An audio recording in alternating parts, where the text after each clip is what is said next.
ಬೆಳಗ್ಗೆಯಿಂದ ರಾತ್ರಿವರೆಗೂ ಕಷ್ಟಪಟ್ಟು ದುಡಿತೀರಾ, ಯಾರಿಗೋಸ್ಕರ ನೀವು ದುಡಿತಾ ಇದ್ದೀರಾ? ನಿಮಗೋಸ್ಕರ, ನಿಮ್ಮ ಫ್ಯಾಮಿಲಿಗೋಸ್ಕರ ಅಂತ ನೆಪ ಕೊಡ್ತಾ ಇದ್ದೀರಾ ಅಷ್ಟೇ. ಇಲ್ಲ, ನಾನು ನಿಜ ಹೇಳ್ತಾ ಇದ್ದೀನಿ.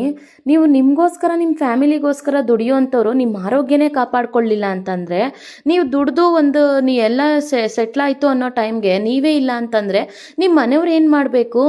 ಸ್ವಲ್ಪನಾದರೂ ನಿಮ್ಮ ಮನೆಯವ್ರ ಬಗ್ಗೆ ನೀವು ಯೋಚನೆ ಮಾಡಿದ್ದೀರಾ? ಯಾವಾಗಲೂ ಅಷ್ಟೇ, ದುಡಿದು ಬಂದ ತಕ್ಷಣ ನಾನೇನೋ ಮಾಡಿಬಿಟ್ಟಿದ್ದೀನಿ ಸಾಧನೆ ಅನ್ನೋಂಗೆ ಇದನ್ನು ತೊಗೊಂಡು ಕುತ್ಕೊಂಡ್ಬಿಡ್ತೀರಲ್ಲ ಮನೆಗಳಲ್ಲಿ. ಬೇರೆಯವ್ರ ಕತೆ ಯೋಚನೆ ಮಾಡಿದ್ದೀರಾ ನೀವು? ನಿಮ್ಗೇನಾದರೂ ಹೆಚ್ಚು ಕಮ್ಮಿ ಆದರೆ ನಿಮ್ಮ ಫ್ಯಾಮಿಲಿ ರೆಸ್ಪಾನ್ಸಿಬಿಲಿಟಿ ಯಾರು ತಗೊತಾರೆ? ನಿಮ್ಮ ಆರೋಗ್ಯನೇ ಚೆನ್ನಾಗಿಲ್ಲ ಅಂತಂದರೆ ನಿಮ್ಮ ಹೆಂಡತಿ ಮಕ್ಕಳನ್ನ ಯಾರು ನೋಡ್ಕೊತಾರೆ? ಸ್ವಲ್ಪನಾದರೂ ಯೋಚನೆ ಮಾಡಿದ್ದೀರಾ? ದಯವಿಟ್ಟು ಇದರಿಂದ ನಿಮ್ಗೇನೂ ಪ್ರಯೋಜನ ಆಗ್ತಾ ಇಲ್ಲ. ಆರೋಗ್ಯಕ್ಕೆ ಆರೋಗ್ಯ ಇಲ್ಲ, ದುಡ್ಡಿಗೆ ದುಡ್ಡಿಲ್ಲ, ನೆಮ್ಮದಿಗೆ ನೆಮ್ಮದಿ ಇಲ್ಲ. ದಯವಿಟ್ಟು ನಿಮ್ಮ ಮನೆ ಹೆಂಡತಿ ಮಕ್ಕಳ ಮುಖ ನೋಡ್ಕೊಂಡಾದರೂ ಇನ್ನು ಮುಂದೆ ಆದರೂ ನೀವು ಸ್ವಲ್ಪನಾದರೂ ಇಂಥ ಚಟಗಳನ್ನೆಲ್ಲ ಕಮ್ಮಿ ಮಾಡ್ಕೊಳ್ಳಿ. ಏಕೆ ಅಂತಂದರೆ ನೀವು ಬದುಕಿದ್ರೆ ಕಣ್ರಿ, ನೀವೇನೇ ಆಗಲಿ ಅಚೀವ್ ಮಾಡೋಕ್ಕಾಗೋದು. ಅರ್ಥ ಮಾಡ್ಕೊಳ್ಳಿ.